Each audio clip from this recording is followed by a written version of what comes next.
السلام علیکم ورحمۃ اللہ وبرکاتہ۔ سورۃ الانفال آیت نمبر 26۔ اعوذ باللہ السمیع العلیم من الشیطان الرجیم من ہمزہ ونفخہ ونفثہ۔ واذکروا، اور تم یاد کرو، اذ جب، تم قلیل تھوڑے تھے، مستضعفون کمزور جانے جاتے تھے، فی میں الارض زمین، تخافون تم ڈرتے تھے، ان کے یتخطفکم اچک لیں گے تم کو، پکڑ لیں گے تم کو، الناس لوگ، فآواکم بس اس نے تم کو پناہ دی، وَأَيَّدَكُمْ اور اس نے مضبوط کیا تم کو، بِنَصْرِهِ اپنی مدد کے ساتھ، وَرَزَقَكُمْ اور اس نے تم کو رزق دیا، من سے الطیبات پاکیزہ، لَعَلَّكُمْ تاکہ تم تشکرون شکر کرو، یا ایہا الذین وہ لوگ آمنوا جو ایمان لائے، لا تخونوا نہ تم خیانت کرو، اللہ سے، والرسول اور اس کے رسول سے، وتخونوا اور نہ تم خیانت کرو، اماناتکم اپنی امانتوں سے، وانتم اس حال میں کہ تم تعلمون جانتے ہو، واعلموا اور تم خوب جان لو، انما یقیناً، اموالکم تمہارے مال، و اولادکم اور تمہاری اولادیں، فتنہ آزمائش ہے، وَأَنَّ اور بے شک، اللہ عندہ اس کے ہاں، اجر ہے عظیم بہت بڑا، وَاذْكُرُوا إِذْ أَنْتُمْ قَلِيلٌ مُسْتَضْعَفُونَ فِي الْأَرْضِ اور یاد کرو جب تم تھوڑے تھے، زمین میں کمزور جانے جاتے تھے، تخافون ان یتخطفکم الناس اور تم ڈرتے تھے کہ لوگ تمہیں پکڑ کے نہ لے جائیں، فآواکم وأیدکم بنصرہ ورزقکم من الطیبات بس اس نے تم کو پناہ دی اور اپنی مدد سے تم کو مضبوط کیا اور پاکیزہ چیزوں میں سے تم کو رزق دیا، لعلکم تشکرون تاکہ تم شکر کرو، یا ایہا الذین آمنوا لا تخونوا اللہ والرسول اے ایمان والو اللہ اور اس کے رسول سے خیانت نہ کرو، وَتَخُونُوا أَمَانَاتِكُمْ اور اپنی امانتوں میں خیانت نہ کرو، وَأَنْتُمْ تَعْلَمُونَ حالانکہ تم جانتے ہو، وَاعْلَمُوا أَنَّمَا أَمْوَالُكُمْ وَأَوْلَادُكُمْ فِتْنَةٌ اور خوب جان لو کہ تمہارے مال اور تمہاری اولادیں آزمائش ہیں، وَأَنَّ اللَّهَ عِندَهُ أَجْرٌ عَظِيمٌ اور بے شک اللہ اس کے ہاں بہت بڑا اجر ہے۔ یہ آیت مبارکہ جنگ بدر کے بعد اتری۔ جنگ بدر سے پہلے مسلمانوں کی کیفیت یہ تھی کہ مسلمان کمزور تھے، مکہ میں تھے اور ڈرتے رہتے تھے ہر وقت کہ کسی بھی وقت مشرکین ان کے اوپر حملہ کرتے اور ان کو پکڑ کے لے جاتے۔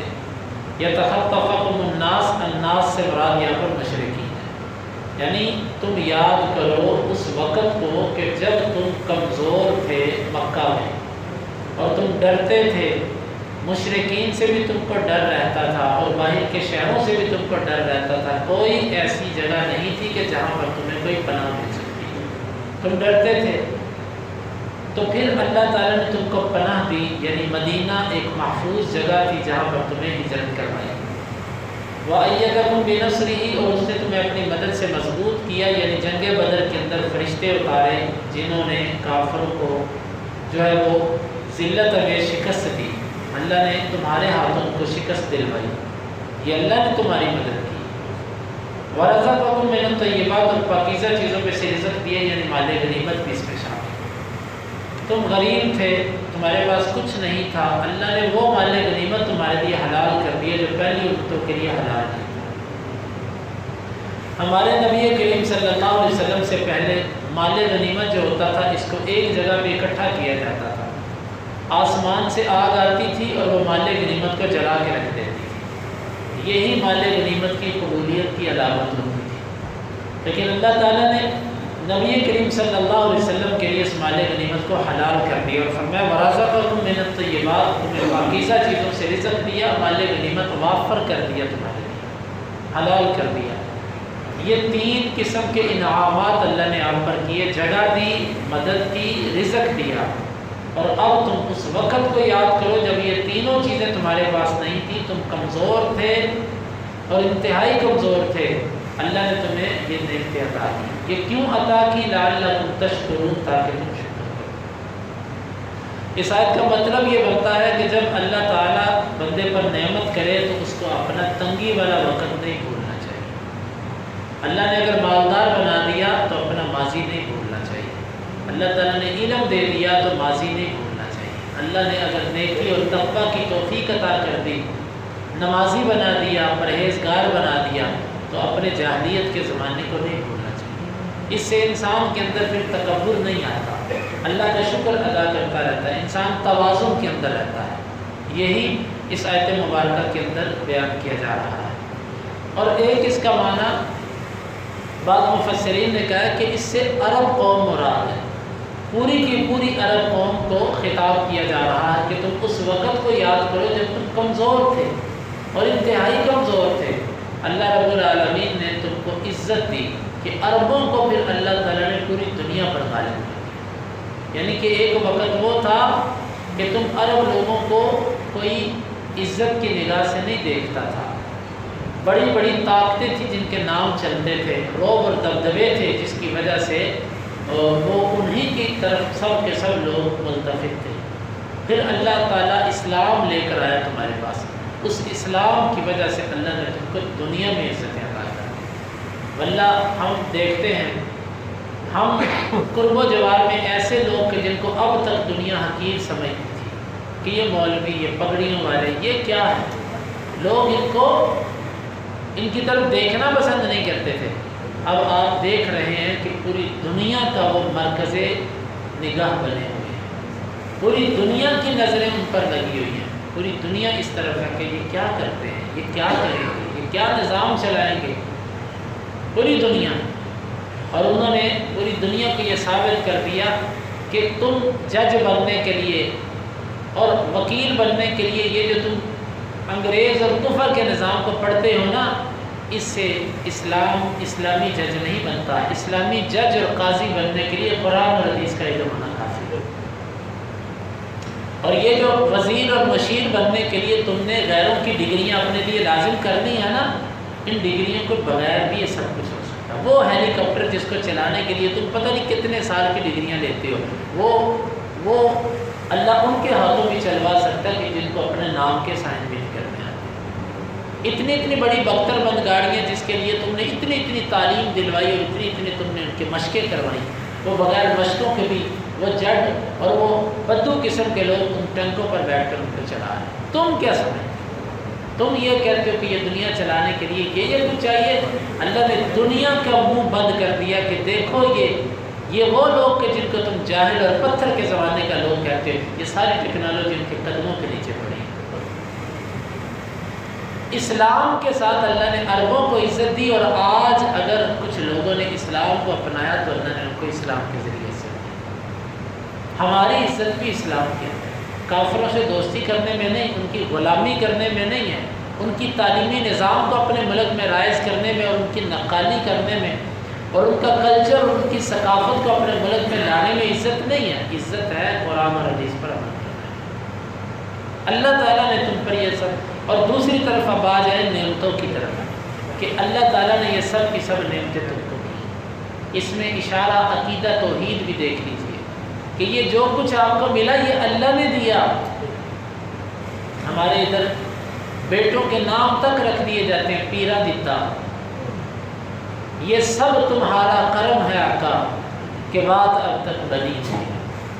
یہ کرم اللہ کا ہے، یہ آقا کو اللہ کہہ رہے ہیں کہ آپ سب لوگ کمزور تھے آپ کو اللہ نے طاقت دی، آپ کو اللہ تعالیٰ نے ٹھکانہ دیا، آپ کو اللہ تعالیٰ نے نعمتیں دی، یہ سب آقا کو اللہ کہہ رہا ہے، نبی کریم صلی اللہ علیہ وسلم کو کہہ رہا ہے، اور آپ اللہ تعالیٰ کو چھوڑ کے نبی کریم صلی اللہ علیہ وسلم کو کہتے ہو کہ یہ سب تمہارا کرم ہے۔ اور اسی طرح بزرگوں اور پیروں اور ان کی طرف نعمتوں کی نسبت کرنا اور یہ کہنا یہ نعمتیں ہمیں فلاں بزرگ کی وجہ سے ملی ہیں، فلاں بزرگ کی وجہ سے ملی، یہ سب کی سب رب کی ناقدری اور رب کی ناشکری ہے۔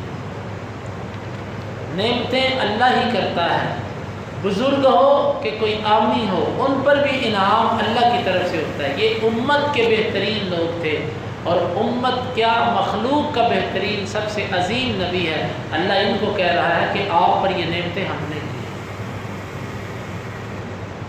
یا ایھا الذین آمنوا لا تخونوا اللہ والرسول، اے ایمان والو اللہ اور اس کے رسول سے خیانت نہ کرو۔ اللہ اور اس کے رسول سے خیانت کیا ہے؟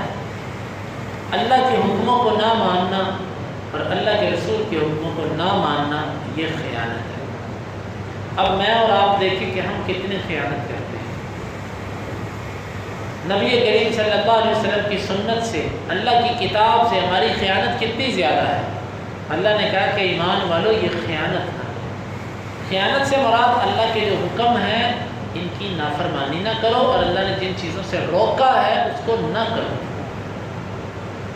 اللہ نے ایک چیز سے روکا، آپ اس کو کرتے ہیں، یہ خیانت ہے۔ اب میں ذرا اپنے جسم کا جائزہ لیتا ہوں، اگر میرے وضع قطع، میرا حلیہ، میرا چہرہ نبی کی سنت کے مطابق نہیں ہے تو میں خیانت کر رہا ہوں۔ میرا معاملات، میرے لین دین، میری عبادت، میرا عقیدہ، میرا اخلاق، میرا دین اگر اللہ اور اس کے رسول کی تعلیم پر نہیں تو میں خیانت کر رہا ہوں۔ اب ہم نے دین، جس کو دین کہتے ہیں، اس کے اندر بھی ملاوٹ کر دی ہوئی ہے، اس کے اندر بھی 4 فرقے بنا دیے، حنفی، مالکی، حنبلی، شافعی۔ جی حنفی ہو جاؤ یا تم فلانے بن جاؤ، فلانے بن جاؤ، بھائی یہ خیانتیں کیوں کر رہے ہو؟ خالص دین اللہ اور اس کے رسول کا جو ہے اس کو اپنے پر نافذ کرو، یہ ہے اصل اطاعت اور یہ ہے اصل اتباع۔ اس سے ہٹ کر جس چیز کی طرف تم جاتے ہو یہ خیانت کا ایک باب ہے۔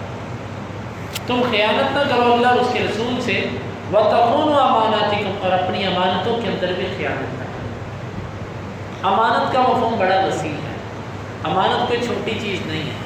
آپ اگر کسی کمپنی کے اندر ملازم ہیں، آپ کی ڈیوٹی 10 گھنٹے ہے، تو آپ 10 گھنٹے اگر پورے نہیں دیتے تو آپ خیانت کر رہے ہیں۔ آپ کو کوئی ذمہ داری دکان کے اندر سونپی گئی ہے کہ آپ نے یہ کام کرنا ہے، آپ اس کام کو چھوڑ کے موبائل سے لگے رہتے ہیں اور فضول کاموں کے اندر اپنا وقت ضائع کرتے ہیں، آپ اس مالک کے ساتھ خیانت کر رہے ہیں جس کا کل قیامت کے دن آپ اللہ کو جواب دیں ہیں، دنیا میں کوئی نہیں پوچھتا۔ آپ کسی عہدے پر فائز ہیں، آپ اگر میرٹ پر فیصلے نہیں کرتے، کام معیار کے مطابق نہیں کرتے، آپ خیانت کر رہے ہیں۔ آپ استاذ ہیں، آپ شاگرد ہیں، آپ عالم دین ہیں، لوگوں کو صحیح دین نہیں بتا رہے، آپ اپنی امانت میں خیانت کر رہے ہیں۔ طالب علم ہیں، استاذ ہیں، کسی بھی شعبے سے تعلق رکھتے ہیں، امانت کا باب بڑا وسیع ہے۔ اپنی امانتوں کے اندر تم خیانت نہ کرو۔ وَأَنْتُمْ تَعْلَمُونَ، حالانکہ تم جانتے ہو کہ اس کا کتنا گناہ ہے اس چیز کا۔ وَاعْلَمُوا أَنَّمَا أَمْوَالُكُمْ وَأَوْلَادُكُمْ فِتْنَةٌ، اور جان لو تمہارے مال اور تمہاری اولادیں فتنہ ہیں۔ نبی کریم صلی اللہ علیہ وسلم نے فرمایا کہ ان الولد مبخلۃ مجہلۃ محزنۃ، او کما قال، اولاد جو ہوتی ہے یہ بخل کا ذریعہ ہوتی ہے، اس کی وجہ سے بندہ بخیل ہو جاتا ہے، خرچ نہیں کرتا، چلو بچوں پہ خرچ کرتے۔ غم کا ذریعہ ہوتی ہے، اس کی وجہ سے بندے کو بڑے غم آتے ہیں، اولاد کے ہاتھوں بڑے دکھ ملتے ہیں۔ اور مجہلۃ، یہ جہالت کا باعث بنتی ہے بعض دفعہ، اس کی خاطر انسان کیا کیا جہالتیں کرتا ہے، کتنی بیجا طرفداریاں کر جاتا ہے، کتنی حق تلفیاں کر جاتا ہے اولاد کی خاطر، کتنے جائز کو ناجائز کو جائز اور جائز کو ناجائز کر جاتا ہے اولاد کی خاطر۔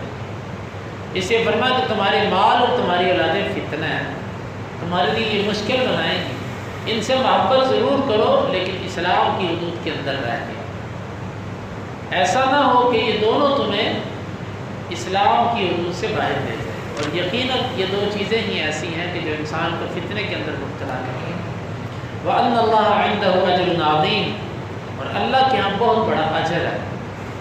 اگر تم اس فتنے سے بچتے ہو تو اللہ کے ہاں یہ بہت بڑا اجر ہے تمہارے لیے۔ اللہ رب العالمین سے دعا ہے اللہ تعالی ہمیں ان آیات کو سمجھنے کی اور عمل کی توفیق عطا فرمائے۔